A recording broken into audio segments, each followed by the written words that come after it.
నమస్తే, నా పేరు Shivaji. Welcome to our channel. YSRCP వల్ల పరిస్థితి ఎలా తయారైందంటే మూలిగే నక్క మీద తాటికాయ పడ్డట్టు తయారైంది. ఇప్పుడు ఉన్న 175 నియోజకవర్గాలకే అభ్యర్థులు, ఇన్ఛార్జీలు లేక తల ప్రాణం తోక్కొస్తా ఉంటే ఇప్పుడు దేశంలో 543 నుంచి 816కు లోక్సభ స్థానాలు పెరగబోతున్నాయి.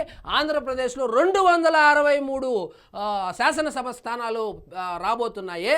సో ఉన్న 175కే దిక్కు దివానం లేదు.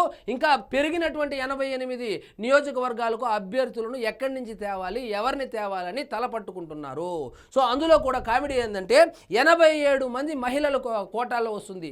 ఈ 263లో దాదాపుగా 87 మంది మహిళలకు సీట్లు ఇవ్వాల్సి వస్తుంది. సో ఉన్న మహిళలనే, ఇంట్లో ఉన్నటువంటి 3 మహిళలనే తరిమేశారు. అట్లీస్ట్ వాళ్ళు 3 ఉన్న 3 స్థానాల్లో పోటీ చేసేవాళ్ళు, అది కూడా బాయ. సో ఇక్కడ చూడండి, లోక్సభ అసెంబ్లీ స్థానాలు 50% పెంపు 2029 ఎన్నికల నుంచి అమల్లోకి. 2029 అంటే నెక్స్ట్ ఎలక్షన్లే, నేను ముఖ్యమంత్రి అవుతా అంటూ ఉన్నాడు కదా, ఆ ఎన్నికలకే. అప్పుడు ఏపీలో 263, తెలంగాణలో 179 శాసనసభ సెగ్మెంట్లు, దేశంలో 543 నుంచి 816కి లోక్సభ స్థానాలు. ఈ పార్లమెంటు సమావేశాల్లోనే బిల్లు ఎన్డీఏ భాగస్వాములకు చెప్పిన అమిత్ షా. నిన్న అమిత్ షా గారు చెప్పినారంటే ఇంక బిల్లు అయిపోయినట్లే. ఇంకా ఆ బిల్లుని రిజెక్ట్ చేసేంత సినిమా ఎవరికి లేదు. కావాలంటే జగన్మోహన్ రెడ్డి గారి పార్టీ కూడా ఆ బిల్లుకు మద్దతుగానే ఓటేస్తారు, అది వేరే విషయము. సో ఇక్కడ చూడండి ఎన్ని స్థానాలు ఎలా ఉన్నాయో. లోక్సభ స్థానాల సంఖ్య దేశంలో ప్రస్తుతం ఉన్నటువంటి సంఖ్య 543, పెరిగేది 273, మొత్తం కలిపితే 816. అందులో మహిళలకు 273 రిజర్వ్ కాబోతున్నాయి. అసెంబ్లీలు 4123 ఉండగా ఇప్పుడు పెరగబోయేది, అంటే దేశంలో మొత్తం అసెంబ్లీ స్థానాలు అన్ని రాష్ట్రాలకు సంబంధించి. సో 2062 పెరిగినాయి. ఆ మొత్తం కలిపి 6185 అసెంబ్లీ స్థాన సెగ్మెంట్లు అవబోతున్నాయి. అందులో మహిళలకు 2042 స్థానాలు ఖచ్చితంగా కేటాయించవలసిందే. ఇక ఆంధ్రప్రదేశ్ పరిస్థితి చూస్తే ఏపీలో లోక్సభ స్థానాలు ఇప్పుడైతే మనకి 25 ఉన్నాయి, పెరగబోయేవి 13. సో ఈ 13తో కలిపితే 38, మహిళలకు 13 ఎంపీ స్థానాలు కేటాయించారు. మహిళల రిజర్వేషన్ బిల్లు ఒకటి ఉంది కదా, దాన్ని చూస్తే అలా అనమాట.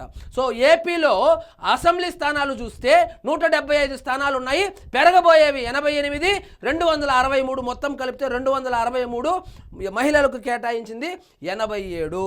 సో ఇంకొక బ్లాస్టింగ్ న్యూస్ ఏంటంటే రాయలసీమ ప్రాంతం కన్నా ఎక్కువగా పెరగబోయేది వచ్చిందని. కృష్ణా, గుంటూరు మరియు గోదావరి జిల్లాల వైపే పెరగబోతున్నాయి. ఎక్కడైతే జగన్మోహన్ రెడ్డి గారికి పట్టు ఉండదో ఆ పట్టు లేని ప్రాంతంలోనే ఎక్కువ స్థానాలు ఉండబోతున్నాయి.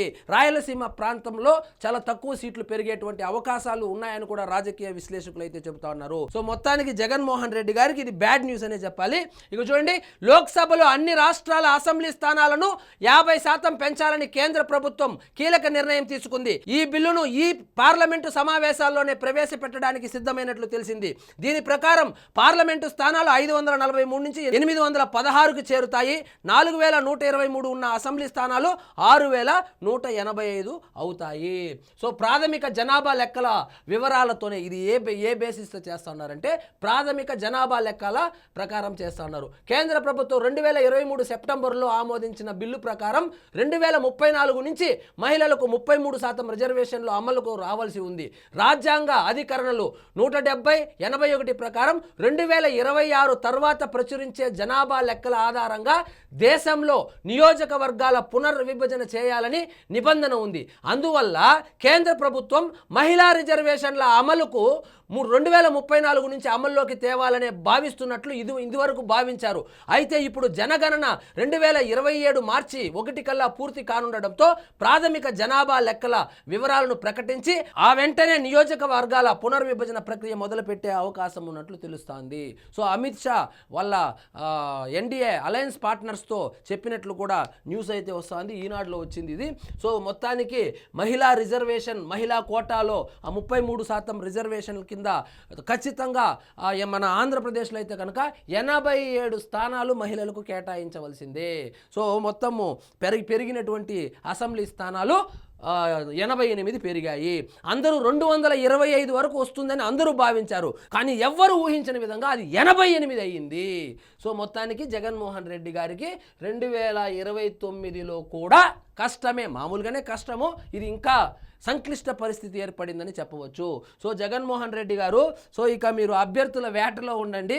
ఉన్నటువంటి ఇన్ఛార్జులే మీరు ఎప్పుడు పర్యటనకు వస్తారో, పొరపాటున పర్యటనకు వస్తే జన సమీకరణ చేయలేక, మీ బల ప్రదర్శనకు వాళ్ళు బలి కాలేక, ఏదో చేతిలో పెట్టుకున్న డబ్బులు ఖర్చు పెట్టలేక, మాకు ఈ ఇన్ఛార్జ్ పదవులే వద్దని చెప్పి రాష్ట్రంలో ఉండకుండా పక్క రాష్ట్రం హైదరాబాద్లో తలదాచుకుంటున్నటువంటి ఈ సందర్భంలో ఇది నిజంగానే వైఎస్ఆర్సీపీకి మరియు జగన్మోహన్ రెడ్డి గారికి చేదు వార్తగానే చెప్పవచ్చు. సో ఇదండి ఈరోజు మన టాపిక్. మీకు ఈ వీడియో నచ్చినట్లయితే లైక్ చేయండి, షేర్ చేయండి, ఛానల్ మాత్రం సబ్స్క్రైబ్ చేసుకోవడం మర్చిపోవద్దు.